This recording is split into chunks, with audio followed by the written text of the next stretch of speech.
दोस्तों, वोट चोरी होती है या नहीं होती है, आज जो एक फैसला सामने आया है उसे सुनकर, देखकर, जानकर आप दंग हो जाएंगे, हैरान हो जाएंगे और आपका ईवीएम पर भरोसा जो है वो फिर से डगमगा जाएगा। वैसे भी ईवीएम पर भरोसा अब लोगों के अंदर बचा नहीं है। विपक्ष के जरिए लगातार यही आरोप लगाया जाता है और विपक्ष ईवीएम का मुद्दा बहुत पहले से उठा रही थी, लेकिन चुनाव आयोग शेरो शायरी करते हुए निकल जा रहे थे। चुनाव आयोग के जरिए शेरो शायरी में कहा जाता था कि भैया सबूत दो, लेकिन चलिए सुप्रीम कोर्ट के एक ऐसे फैसले ने पूरा का पूरा तस्वीर ही बदल दिया। जी हाँ दोस्तों, बिल्कुल सही सुन रहे। सुप्रीम कोर्ट में एक ऐसे मामले पर सुनवाई चली जहां पर आदेश दिया गया कि आप ईवीएम से फिर से गिनती करें और गिनती में जो नतीजे आए दोस्तों वो बेहद हैरान कर देने वाले, जी हाँ बेहद हैरान कर देने वाले नतीजे निकलकर सामने आए, जिसके बाद चुनाव आयोग की विश्वसनीयता पर एक बार फिर से सवाल खड़े होने शुरू हो गए हैं।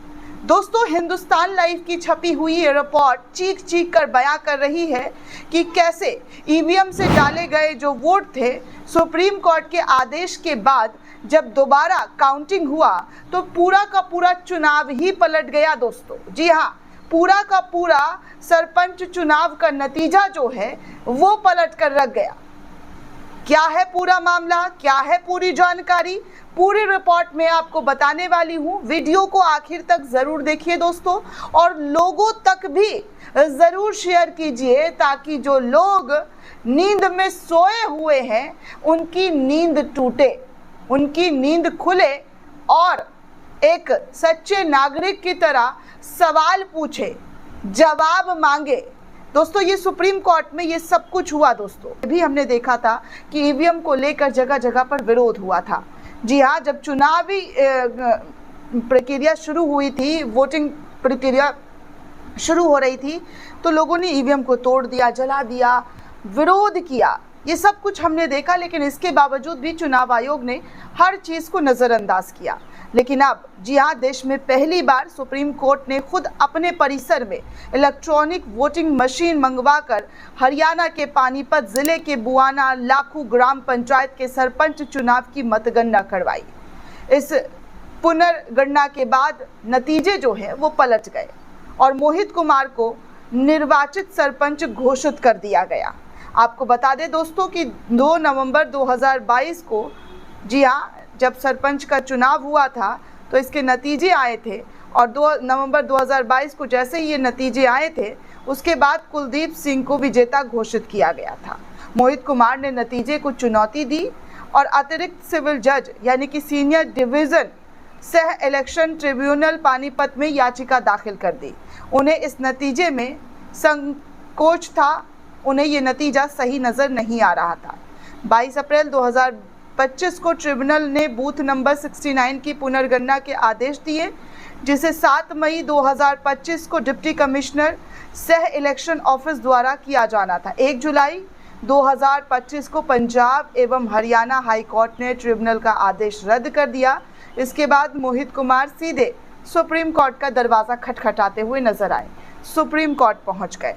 31 जुलाई 2025 को जस्टिस सूर्यकांत, जस्टिस दीपांकर दत्ता और जस्टिस एन कोटेश्वर सिंह की पीठ ने सभी बूथों की मतगणना का आदेश फिर से दिया।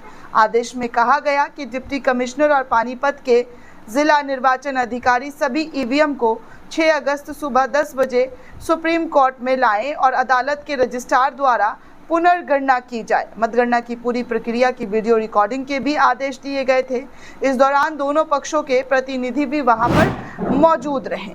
बीते 6 अगस्त को पुनर्गणना हुई, जिसमें कुल 3767 वोट गिने गए। मोहित कुमार को 1051 वोट और कुलदीप को 1000 वोट मिले।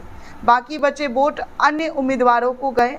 मतगणना सुप्रीम कोर्ट की ओएसडी रजिस्ट्रार कावेरी ने की और रिपोर्ट पर दोनों पक्षों के हस्ताक्षर किए। 11 अगस्त 2025 को सुप्रीम कोर्ट ने रिपोर्ट स्वीकार करते हुए ओएसडी की रिपोर्ट पर संदेह का कोई कारण नहीं है, क्योंकि पूरी प्रक्रिया वीडियोग्राफी में हुई थी, मतलब वीडियोग्राफी करके की गई थी और प्रतिनिधियों के हस्ताक्षर से प्रमाणित हुए। सुप्रीम कोर्ट ने हाई कोर्ट का फैसला रद्द किया और डिप्टी कमिश्नर को आदेश दिया कि 2 दिनों में मोहित कुमार को निर्वाचित घोषित करने की अधिसूचना जारी की जाए। मोहित कुमार को तुरंत पद ग्रहण करने और कार्यभार संभालने की अनुमति दी गई। कोर्ट ने स्पष्ट किया कि अगर कोई शेष विवाद हो तो वो चुनाव ट्रिब्यूनल के समक्ष उठाया जा सकता है।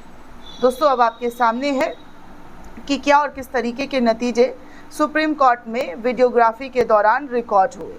जी हाँ दोस्तों, बिल्कुल सही सुन रहे हैं कि मोहित कुमार जो आपको बता दें, जो हरियाणा के पानीपत ज़िले के बुआना लाखू पंचायत के सरपंच चुनाव की मतगणना जो हुई थी और इस पुनर्गणना के बाद नतीजा जो है बिल्कुल पलट गया और मोहित कुमार को निर्वाचित सरपंच घोषित किया गया। जी हाँ, जगमगाता हुआ नज़र आ रहा है।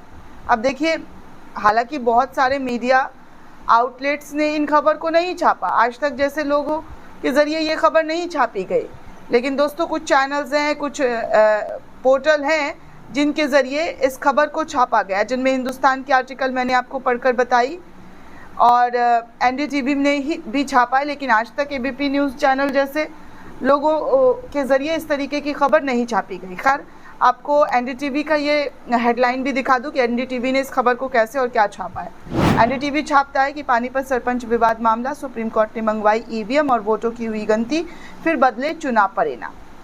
जी हाँ, इस तरीके की बातें जो है एनडीटीवी के ज़रिए कही गई। एनडीटीवी ने इस पूरी खबर को शेयर करते हुए लिखा।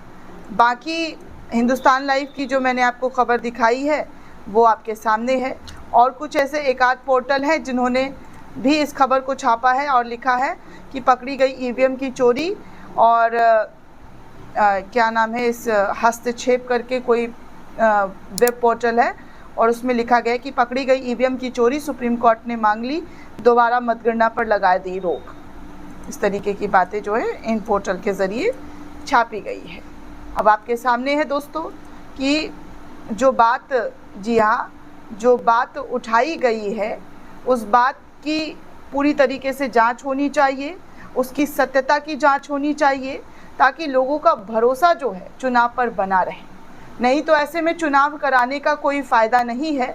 जब खुद आपको ही जीतना है, खुद एक पार्टी की जीत पहले से ही मुकर्रर कर दी गई है, तो फिर क्या फ़ायदा चुनाव करवाने का। फिर पैसे भी वेस्ट हो रहे हैं जनता के और लोग भी जा रहे हैं लाइन में लग लग कर अपने मताधिकार का इस्तेमाल करने, लेकिन नतीजा क्या आएगा ये पहले से ही डिसाइडेड है।